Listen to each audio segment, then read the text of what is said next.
అంతా కూడా మట్టే. అల్లు అర్జున్ చెప్పినట్టు ఇదంతా మట్టే, పృథ్వీ తత్వం. పైన నాభి నుంచి కొంచెం పైకొస్తే స్వాదిష్టాన చక్రం జలం, నీరు.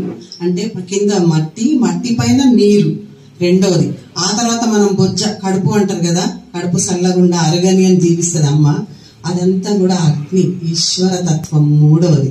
అక్కడి నుంచి ఇంకొంచెం ప్రయాణం చేస్తే హృదయం, రెండు లోబ్స్, ఊపిరితిత్తులు, మధ్య గుండె, అక్కడంతా వాయుతత్వం, ప్రాణము. అక్కడి నుంచి ఇంకొంచెం పైకి వస్తే ఓంకారనాదం, పరమేశ్వరుడి ఉన్న స్థానము, విశుద్ధ చక్రం. అంటే నిజంగా మనం మాట్లాడే ప్రతి మాట పలికే స్థానం, కంఠస్థానం, అది ఆకాశం. అక్కడి నుంచి ఇంకొంచెం మనం స్ట్రేట్ గా మన జర్నీ, మన బండి నడిపిస్తే రెండు కనుబొమ్మల మధ్యలో ఉన్నది చిదాకాశం.